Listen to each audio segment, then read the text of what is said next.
Hello, dear children. So, after a long back, I'm back. So, we are discussing chapter 6 life processes. So far, we have discussed three most important life processes. Number one is nutrition, number two is respiration, and then last one is transportation. Now, we shall move to the last life process in this chapter.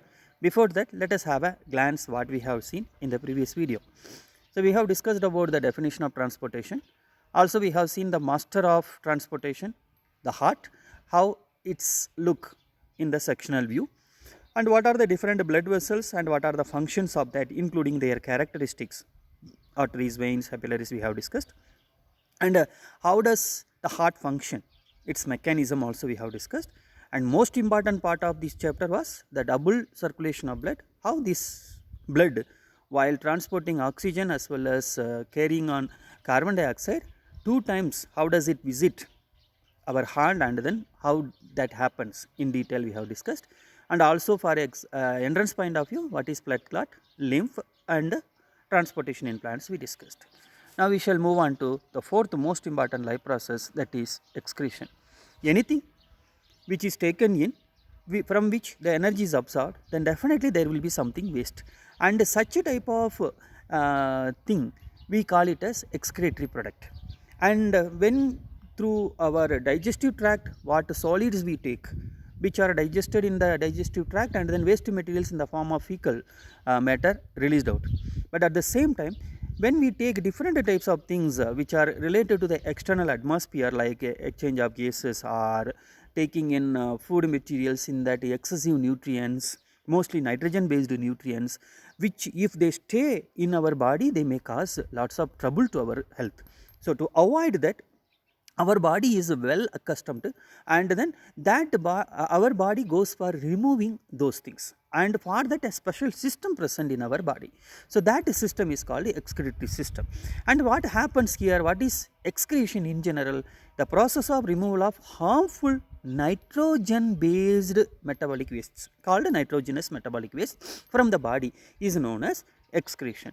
And what are the masters here? Transportation we have seen, heart is the master. Similarly, excretion, who is the master, or which organ is the chief organ which is involved in excretion? The organs here are called kidneys, because in plural I am using, reason there are two kidneys, that's why, right? So these kidneys are involved in excretion of the common nitrogenous metabolic wastes. What are those common nitrogenous metabolic wastes? Ammonia is one of them, uric acid, urea, creatinine, and excessive amino acids. These are some of the basic nitrogenous based metabolic waste. Apart from that, some excess quantities of salts and then water are also removed, okay, through this system. So let's get into the system. First we will see the diagram, then we will get into the functioning of it. So just to go through the diagram, this is called human excretory system, also called human urinary system, as urine is formed here chiefly. And here you can carefully observe, there are two kidneys. I'll just touch and show you. These are kidneys, two kidneys are there, and these kidneys, just you look at, how do they look? They look like the bean seeds, no? The beans seeds, how they are there, like that they are looking, no? Yeah. So they are called kidneys. So there are two kidneys in our body. Where are they located? They are located in the back part of our body. Back part of our body, adjacent to our midrib. And then what are they doing here? Their main role, we know well, they are playing important role in excretion. Excretion means formation of urine. And then in that one side, you can just see, I'll show you. One side you see, here the kidney contains small packages, no? Here is small packages. So these small packages are called pyramids. It's a technical term. Pyramid is a common thing, you can easily remember. These pyramids contain some functional units, means small tiny tubules. How many are there? In each and every kidney you can find approximately 10 lakh small units are there. And these small units here are called functional units of kidney. We name them as nephrons. I will show that the diagram also in the successive slides. And these nephrons are what the actual functional units. They are only involved in the urine formation here. Here the blood, both oxygenated as well as deoxygenated blood are being supplied. The oxygenated blood is supplied through, just to go through there, two different centrally red and blue colored tubes are there, both of them are blood vessels. In that, the red color one, what is there, or saffron colored one, what is there, that is renal artery. Okay. So, this renal artery supplies oxygenated blood, and another one is the inferior vena cava, it is named as, and it gets extended into renal vein. Renal vein means deoxygenated blood. Okay. So, here the blood, both oxygenated and deoxygenated blood supply takes place. So, let us see the process, and again we will come back to the diagram and then understand things. Now, so the structure of kidney, when we talk about, the kidneys are bean shaped, already we have discussed, and two kidneys are there in human beings, right, and both are important, but for your information, one kidney is sufficient to survive, there won't be any problem. One kidney is more than sufficient, but then also God has given us two kidneys. Okay, right. Now, these kidneys are, where are they located, already I told, in the abdominal cavity, one on either side of the backbone, right. And then the kidneys get supply of oxygenated blood through renal artery, and renal artery is a part of aorta. Then kidneys remove the deoxygenated blood from them through renal vein. That renal vein is connected or originated from the inferior vena cava. Okay. So, the urine here is formed in the kidneys only, and already I told the functional unit of kidneys are nephrons. Don't get it confused with the neurons. Okay, neurons are the functional units of the brain, nervous system, but nephrons are the functional units of kidneys. So, these nephrons all form the urine, and then the collected urine is supplied to ureter. What is ureter? Ureter is a connecting pipe between kidney and urinary bladder. What is urinary bladder? In which only urine is kept stored. When that urinary bladder gets filled up, then we feel the urge and then go for urination. Okay. The urination, or the removal of urine from the urinary bladder, that process here is called micturition. So, hereafter when you go to toilet, don't ask your teacher, sir, urine. Say, sir, shall I attend micturition? Okay, that will be easier. Right. Now, based on this, again we will revisit our diagram. Now, I will show you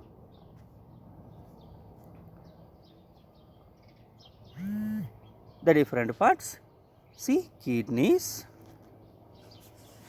are here,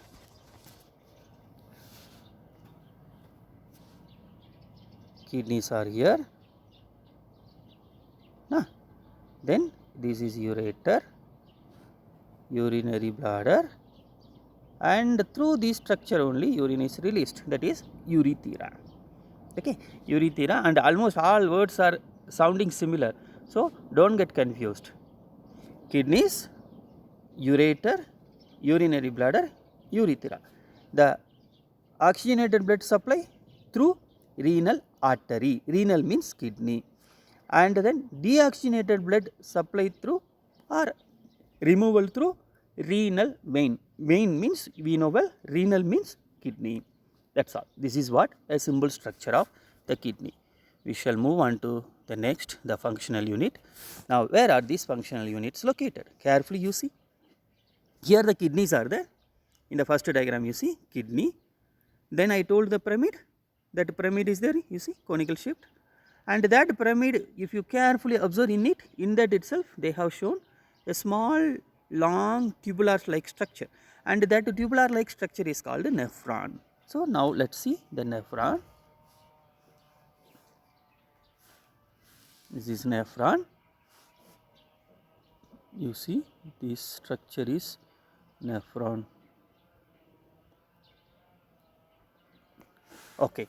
So, this what I have drawn and then shown just with the help of that, right, and that is a nephron. This long tubule through which only the blood urine is collected, and then it is absorbed, reabsorbed, absorbed, reabsorbed, absorbed, reabsorbed, all these things process takes place, and lastly the urine comes and then passes through this structure. It is called a collection duct or collecting duct, and through which ultimately through ureter it is connected. Okay. So, that way only these all happening. I will erase all these things. Yes. Now this is called what? The functional unit of kidneys. Remember the term nephron. Now this is the ultimate structure for having a better idea. So different parts of the nephrons are also shown. So the cup like structure, which is the initial starting point of nephron, which is called glomerulus. Glomerulus means inside the blood vessels are there. Okay. The cup shaped structure is called Bowman's capsule, in which blood vessels are there. That blood vessels are called glomerulus. And then later the urine formed, which passes through a pipe, that is called proximal convoluted tubule, and then it goes to a U-shaped structure. That U-shaped structure here is called Henle's loop. Names are different. First time you are learning, and then try to remember these terms. Okay. So again I repeat, Bowman's capsule. In the Bowman's capsule, lots of blood vessels are there. Those blood vessels are called glomerulus. Very good. And then that gets extended down into a tube. That first part of the tube is called proximal convoluted tubule. Proximal means closer. Closer to whom? Closer to Bowman's capsule. Convoluted means what? Coiled. So it is gently coiled structure. Tubule means the minute part of the tube. That's the meaning of it. So proximal convoluted tubule. And then that gets extended into a U-shaped pipe. That U-shaped pipe here is called Henle's loop. And that Henle's loop, again it climbs up and again it gets gently coiled. That one is called distal convoluted tubule. Distal means far off. Far off to whom? Far off to Bowman's capsule. Right. So convoluted means, already I told, coiled. Tubule means the minute tube. So that way this complete structure of nephron is there. Nephron is ultimately connected to the collecting duct. Okay. So this is what the basic structure of nephron. And here the excretory system in human being comes to an end. Now we shall go for the very important part. One more question, it is hemodialysis. What is it? When the kidneys go malfunctioned, it means kidneys are out of function. By the time lots of nitrogenous wastes get accumulated in our body, it may sometimes become fatal, means lethal. Lethal in the sense deadly. Okay, it may kill the person also. To avoid that, what we do, there is medical assistance for it. So they are called artificial kidneys or hemodialysis technically. What are these artificial kidneys? A device which removes nitrogenous wastes from blood of a patient through dialysis. So that diagram only is given downside for just reference. Just you can have a look at it. Now we have so far discussed about excretion in human beings. Now excretion in plants. So do plants to excrete? Yes, they to excrete. So what do they excrete? By the process of transpiration, they excrete water, because excessive accumulation of water in plants will cause damages to them. So excessive water is to be removed. For that, transpiration is the process involved, in which water is removed as a waste material. Then photosynthetic waste. In the process of photosynthesis in nutrition part, we have already discussed, water, oxygen are released along with food materials formed, right? So these water and oxygen are waste materials for plants. For us, oxygen is important, water is most important, but these two become waste for plants. Of course, water is essential for plants also for photosynthesis, but at the same time excessive water is removed through photosynthetic process, right? Apart from that, do plants respire? Yeah, definitely they too respire. Then how do they exchange their gases? They exchange their gases by different ways, but normally in human beings we have excretory system, but they don't have any system for it. So instead, what do they do? In case of leaves, they excrete through stomata. In case of stem and then roots, they excrete through a special kind of structures called lenticels. Lenticels, lenticels. So through which they excrete through. Okay.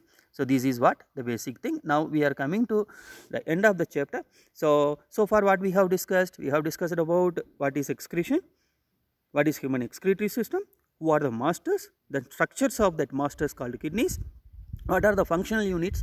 The functional units here are called nephrons, and then what is the basic structure of it, and what is artificial kidney, then how do the plants excrete their waste materials. So these are what some of the basic important things, and this part is a very small part, but at the same time most important part for your entrance as well as examination point of view. So all the best.